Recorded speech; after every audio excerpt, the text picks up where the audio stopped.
Jumie no abapa hosima nkono e wa Ashanti Prime TV so emrason sense ma mensa kan e wo me man Ghana mu e na afenhia ma hodro so ni edikan editi o semufo aso ne so no akrichie e de agukrata so e de amamo ne mede ba besom mu e wo kase obokwan so ensem awie mede ba besom mo no e dos bebre ni edima kotini bini e ye Ghana coalition against galamsey ko ni mpanimfo e de nsem bi ato abonten sanso na ye Institute of Economic Affairs and some penny for akasa and some winning some Audio Kanam de Barber Somo, it was Medria Santem.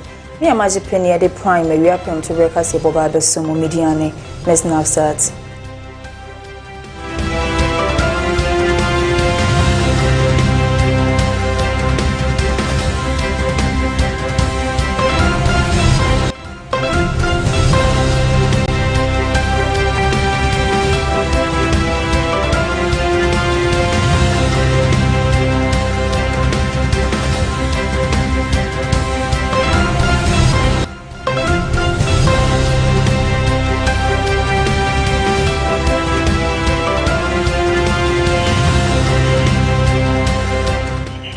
Area wusia jebre na memfa kaseboni ntwemu ensomo eye na na ukuada ebobo semeneda na etosudu ena Ghana mampani His Excellency John Dramani Mahama ehie yensemtrofo a o mangane mhase na mra wo hia ye nansemtrofo ba ku bisaye efa sese ye galamsey ese wo man sase eni yensuwansuwa no anamombe ena Ghana mampani eye His Excellency John Dramani Mahama and afensu ase yo mohwe nsase ene obade ne pastor 8 afa ho na anu yi a His Excellency John Dramani Mahama edema eye Ghana de hye no na anam so amampani for da ye Ghana coalition against galamsey ejumedi na no enso akasa se eye anu yi a His Excellency John Dramani Mahama edeba no enya de omo ebojo so mining ho a essence o se ye pe ejuma man mebu ni adinti no afe no modi nyoma bi say responsible community cooperative mining any other livelihood activities omudi tudwa enti enam says into no see ya tree abone in terms of idea o see ye no etumi aye we wu kasa na chesa wo hye emebu no wo hye munkran said the omu yes say ma galamsey no sense as omu nkoso omu ye na ye can state of emergency see na ye tie asese ye nkase first state of emergency into the whole country. On my opinion, to say there are certain regions galamsey no ano ye din pa ye enkrofo no to me bia omodi ye galamsey ese ade omodi etutu samso wo baby omu ye adwuma no enti ka ye nim say ye pese this state of emergency ye adwuma eho na se ye hya ase enti won say solutions in there ye nim solutions no by young kasa na ye pese be chere leadership na ema eno aye adwuma. I think so o man penny we dey I was so on share the resetting agenda ni ye no make sure say leadership na ye hia beboa na ya solve galamsey no say na ya twentwen ye na ye koye nim na ya ba ye chi miensa no eno emboa ye and also share that extra go back to the table na sa reset agenda no person ye Empending for Mother Institute of Economic Affairs a Trinity Efreno IEA empending for Akasa Edo Madishrede ato Ghana Mampani His Excellency John Dramani Mahama aseyo mohwe nsase ene obade ne paso na afenso empending for Mother Ghana Gold Board Jumeku na no once more Kenya na se wo besre sese ene du wo to me krata so de be mu obi so betu fo magudie de obesre so mfa ma man Ghana de hye esan so be fini man mu na so beji to me krata o man Ghana hanu se no di tu fo magudie e wo hanu se ya owi o san de mfaso ne nyina ekoni krom na ye de ma o man Ghana de hye no no beboa ma mfaso ne nyina san akoma yi mu.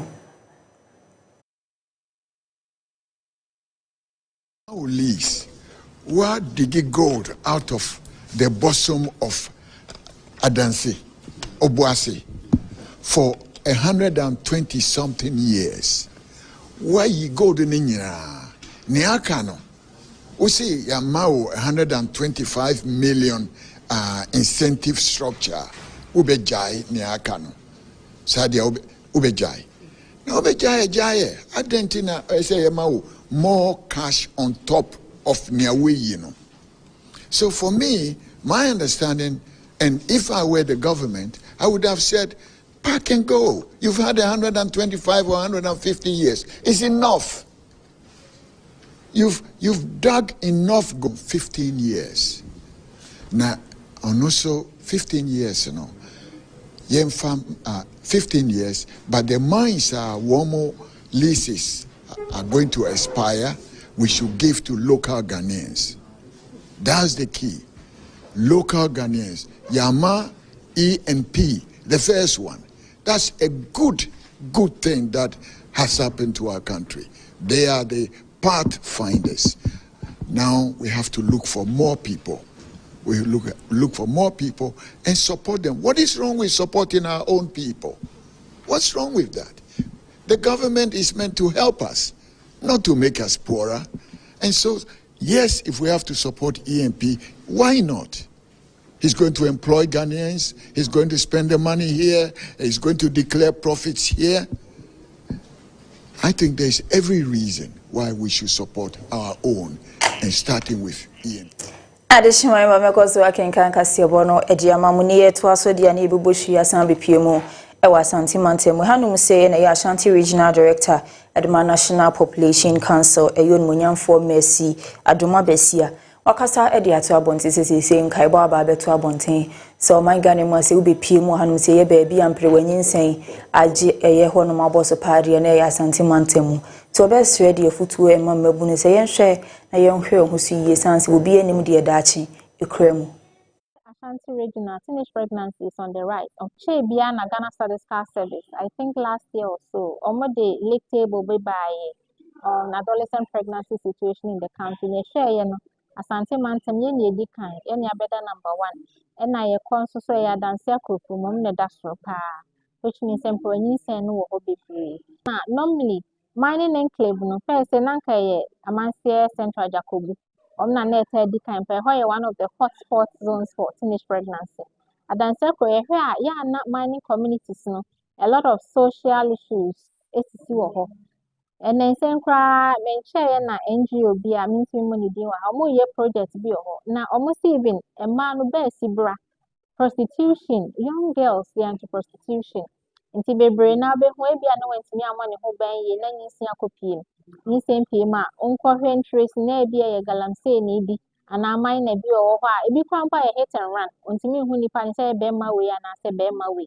Nti normally that is one of the causes or the issues ayewo e mining enclaves so no me hwe a bensa prostitution, substance abuse, nesa ne maniema so sa areas no be Wasansem Kronemu and a Abayana Musini de Ma Asokwaba to Empesua so you munyam for Amokamel and so denanu disem to Abonte.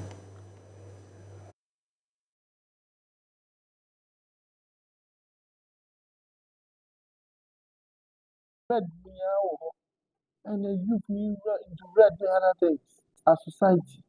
And men as say, you shena your boy and man.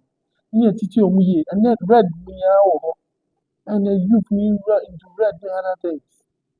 And they are the future. That's the new and pray so once on a Dutch.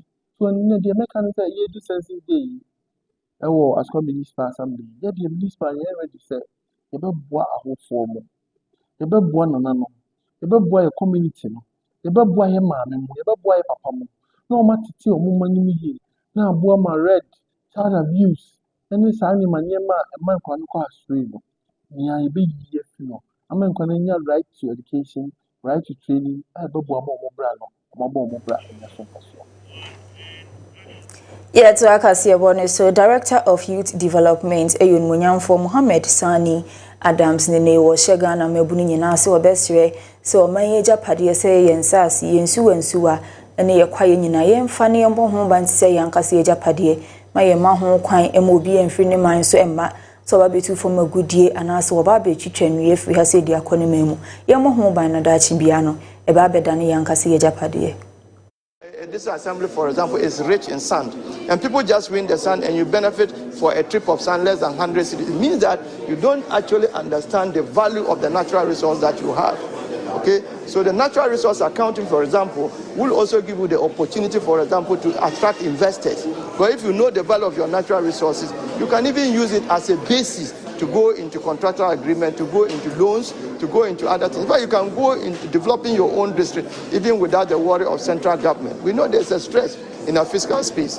And these assemblies can help us if they understand the value of the natural resource that they have. That's what I'm talking about, natural resource. The third aspect that I'm talking about is about investment and employment. A lot of the youth will tell you that the reason why they embark upon some of these unhealthy and illegal things because my Ghana asante mantemufoɔ na afei so nadmo adwumafoɔ nyinaa ɛda sɔre ayante asempa yɛde ani kopie mu ɛwɔ yɛ kwabru east mensiri mu ɛwɔ asante mantemu a ɛyɛ mampontene mpɔtemu hɔ no mɛhɔ ɛna rehosɛm a ɛsi ɛnyaagro ɛyɛ papa panyin ɛwadi mfinhyia bɛsɛ aduosia an wato anananom wɔ nsie do akwakoto nsu edin ɛda so ɛyɛ abrɛ mu afei ɛna ɔmudi emu no ama aposifoɔ kɔ akɔpaapae no ahwɛ ade kropɔte a ekun no so credit the assemblyman ewa ha epen former assemblyman enti menino pa kopron so de bedi assemblyman call council ko ye nadbu adwuma we free pa na nanse o ya le kakra stroke eche ti eno no odwena ho pa ba ese de eno ho ato no enu akra no kra na yere so free krobo e ba ha ti na yere so anti mama ye no ba be pena o do be hu sese bi wa beto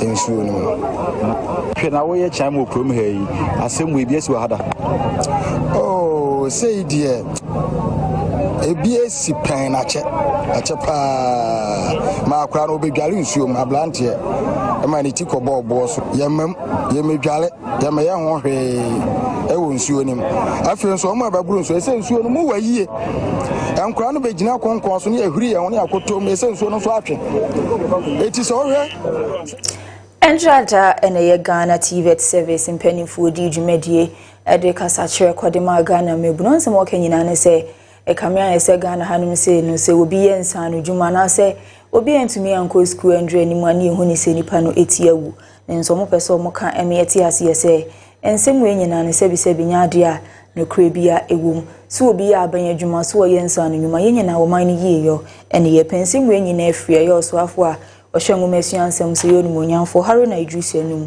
ene bae is here. I have a task and an onerous responsibility with him to work to correct an erroneous impression in Ghana that those who are less academically inclined are those who opt for technical and vocational education. It is not so, it is not right. There are persons who are gifted with hands-on skills and knowledge, and their career path is defined by the opportunity of offering and studying courses related to technical. Wasanse nkronemu enampanimfo odi wonani monyam beta adwumadi ne chi nso kasae.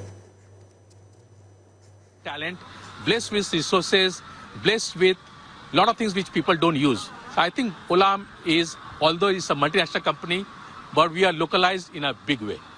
In the baking business, although bread consumption is quite good in Ghana, but per capita consumption is still not as high as many neighboring countries, whether it's Nigeria or Togo or Burkina.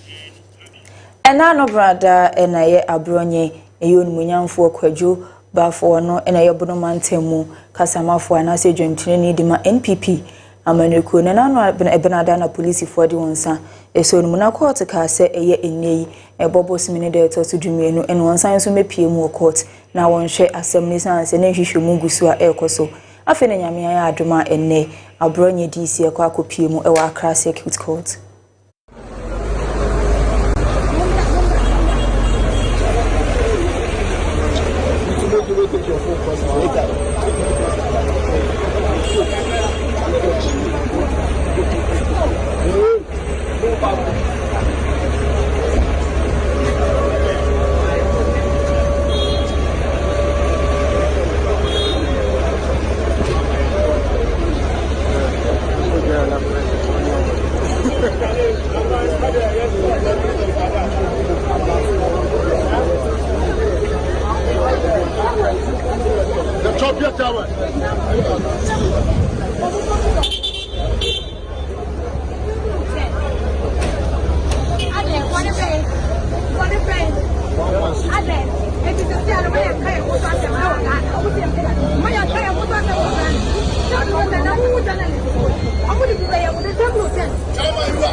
Prime area prem to break Asiabo and when you go so I will share to Akasiabo and so near Dianico Kupiemu, our man who draws so and soon we shall see our Nigeria minum. A honomination in Yaba, a hill dabasi, in name say or your chef. Nene was science of the Ababe to Abons and so per one. A HSC we are seeing a year biggest pot of jollof. Yen I am Quanian Fay and Nigiana say your support and come in Yavano.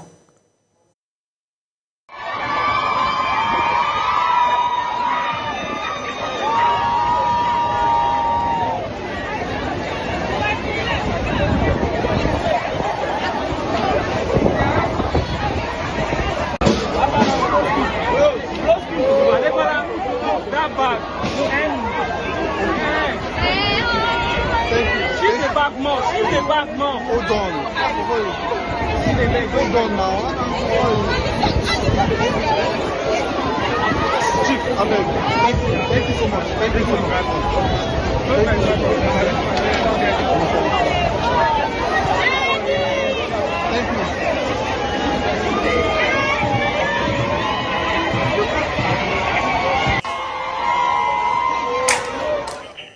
Yeah, so I'm a hundred some so I never quite could PMU it was Sudan. A 2023 number Sabasaya maintain who was into quiet agro, a man who minister Nene Adesha or Honum, a sign the one son, a good son, a sense penny for so be PMU Honomocratia, say yen chini pen, see any and Ferguson for Injiska, a kidnapping. And none and say Yasaman Homineso it was South Sudan. Ntiayade ehu ashadi she wo nyina emento osrempanimfo se wontu ho anamo ansana akachi. Start of the year, more than 30 South Sudanese aid workers have been abducted, humanitarian officials say. That's more than double the number kidnapped in all of 2024. Several of those abducted have been released after ransom payments, but one person died in captivity earlier this month. The UN has long designated South Sudan one of the most dangerous places for humanitarian workers. But the surge in kidnaps for ransom could make humanitarian work impossible in a country facing one of the world's most severe humanitarian crises. In July, the medical charity Médecins Sans Frontières suspended operations in 2 South Sudanese counties after one of its staff members was taken at gunpoint. Fighting between the National Army and opposition factions has surged this year, marking some of the worst violence since the 2018 peace deal that ended the civil war and formed Shannon Swamesa Kasiwe Chegu Facebook Live Ashanti Prime TV, YouTube Ashanti Prime TV and Facebook TikTok and say Ashanti Prime TV.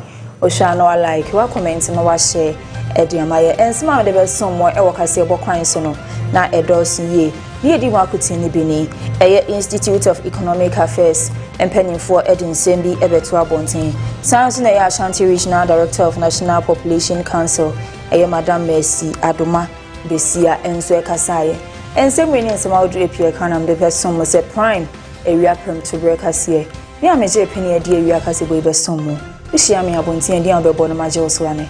Next now start makra obi biara.